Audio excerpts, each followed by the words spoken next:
তারেক রহমানের উপর নির্যাতনের একটা ছোট্ট বর্ণনা দেই। ২০০৭ সালের ৭ মার্চ বিনা অভিযোগে তারেক রহমানকে ঢাকা সেনানিবাসে শহীদ মইনুল রোডের বাড়ি থেকে গ্রেপ্তার করা হয়েছিল। গুনে, গুনে দেয়া হয়েছিল ১৩টি মামলা। ১২টি মামলায় জামিন পাওয়ার পর ২০০৮ সালের ৩ সেপ্টেম্বর তিনি মুক্তি পান। কিন্তু তারেক রহমান তখন আর আগের মতো নেই। হুইলচেয়ারে কাতরাতে থাকা এক ভঙ্গুর মানুষ তখন তিনি। অসহ্য যন্ত্রণায় কাঁপতে, কাঁপতে স্ট্রেচারে করে লন্ডনের প্লেনে উঠেছিলেন ১১ সেপ্টেম্বর। এর আগে ৫৫৪ দিন কারাবাসের পর পিজি হাসপাতালে মায়ের সঙ্গে দেখা হয়। কান্নায় ভেঙে পড়া মায়ের বুকে বেদনা হতো তারেকের রোদন এবং কথোপকথন পিজি হাসপাতালের বাতাস ভারী করে তুলেছিল। কি হয়েছিল তারেক রহমানের সাথে শুনবেন। অনেক উপর থেকে বারবার ফেলে দেয়া ও আবার উপরে তোলা। কোনো ডাক্তার নেই, চিকিৎসা নেই। প্রত্যেকটা দিন কেটেছে নারকীয় যন্ত্রণায়। জিজ্ঞাসাবাদের নামে রিমান্ডে নিয়ে অজ্ঞাত স্থানে চোখ বেঁধে ২৪ ঘন্টার মধ্যে ১৮ ঘন্টা নিগৃহীত করা হয়। এত তীব্রভাবে তাকে অত্যাচার করা হয়েছিল যে পরে পেইন কিলার দিয়েও তার ব্যথা কমানো যাচ্ছিল না।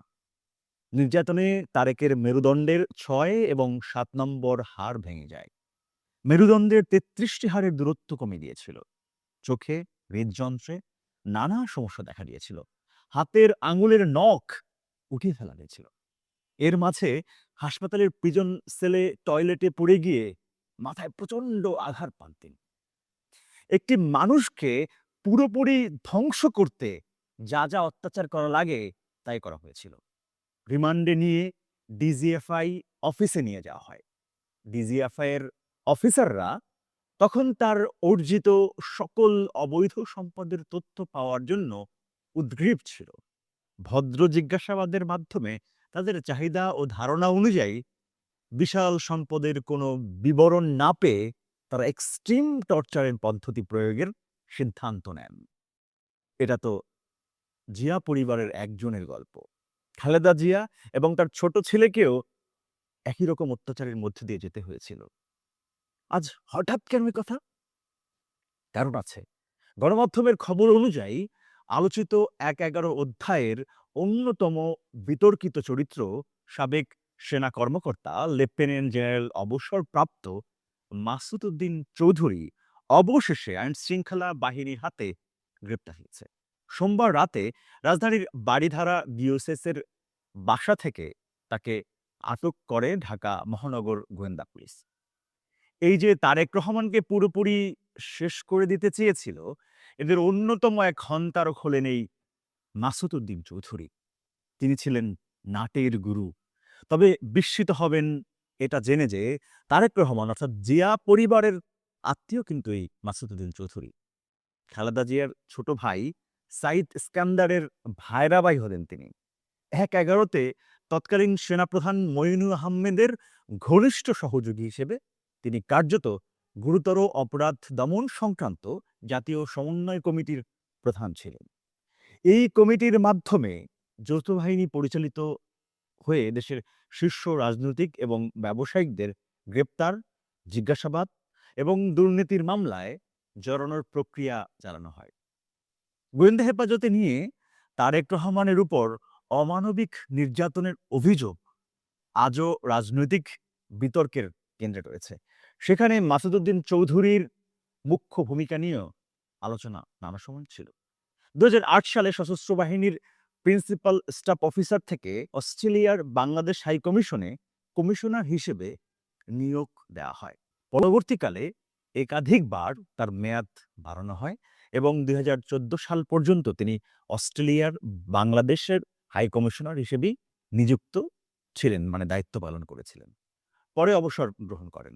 তার মানে বহু অপরাধ করেও হাসিনা সরকারের করুণা পেয়েছিলেন। এরপর দেশে ফিরে জনশক্তি রপ্তানি এবং রেস্টুরেন্ট ব্যবসায় জড়িয়ে পড়েন। মালয়েশিয়ার শ্রমবাজারের কারসাজি এবং প্রতারণার অভিযোগেও তার বিরুদ্ধে রয়েছে। গত বছরের ২৫ আগস্ট মাসুদ উদ্দিন চৌধুরী সহ ৩৩ জনের বিরুদ্ধে ১০০ কোটি টাকার অর্থ পাচারের অভিযোগ মামলা করে পুলিশের অপরাধ তদন্ত বিভাগ। তার বিরুদ্ধে হাজার হাজার কোটি টাকা পাচারের অভিযোগও রয়েছে। ২০০৮ সালে তিনি সাবেক রাষ্ট্রপতি হোসেইন মোহাম্মদ এরশাদের নেতৃত্বাধীন জাতীয় পার্টিতে যোগ দেন এবং জাতীয় সংসদ সদস্য নির্বাচিত হন ফেনী ৩ আসন থেকে। পরে তিনি পার্টির চেয়ারম্যান হোসেইন মোহাম্মদ এরশাদের প্রতিরক্ষা বিষয়ক উপদেষ্টা হিসেবে নিয়োগ পান। ২০২৪ সালে তিনি এমপি নির্বাচিত হন। দেখুন কেমন চরিত্র! এভাবে অপরাধের পর অপরাধ করেও, দিব্যি মানুষের সঙ্গে প্রতারণা করেও বেঁচে ছিলেন। গ্রেপ্তার হয়েছেন, আগের সেই জৌলুস নেই। এখন প্রশ্ন একটাই, তার কি আদৌ বিচার হবে? সম্ভবত পূর্ণ বিচার আমরা কখনোই দেখতে পাব না। তারেক রহমান বলেছিলেন, নির্যাতনের প্রতিশোধ তিনি নেবেন ৩১ দফা বাস্তবায়ন করে। তবে কি তারেক রহমানের ক্ষমার কারণে আবারও বেঁচে যাবে এই জঘন্য নির্যাতনকারী? একটা কথা শুধু মনে হচ্ছে এখন, নির্যাতন তিনি তারেক রহমানকে করলেও ক্ষতিটা হয়েছিল দেশের। আমরা দেশের মানুষ এই বর্বরকে ক্ষমা করব না। বিচার চাই, মানে বিচার চাই। ভালো থাকুন, সুস্থ থাকুন, আর নিউজ হাবের সাথে থাকবেন প্লিজ। মহান মুক্তিযুদ্ধের চেতনা এবং বাংলাদেশপন্থী স্বাধীন সাংবাদিকতায় আপনিও হতে পারেন অংশীজন। নিউজ হাবের প্রচেষ্টাকে এগিয়ে নিতে যে কোনো পরিমাণ সহায়তা পাঠাতে পারেন নিচের দেয়া নম্বরে।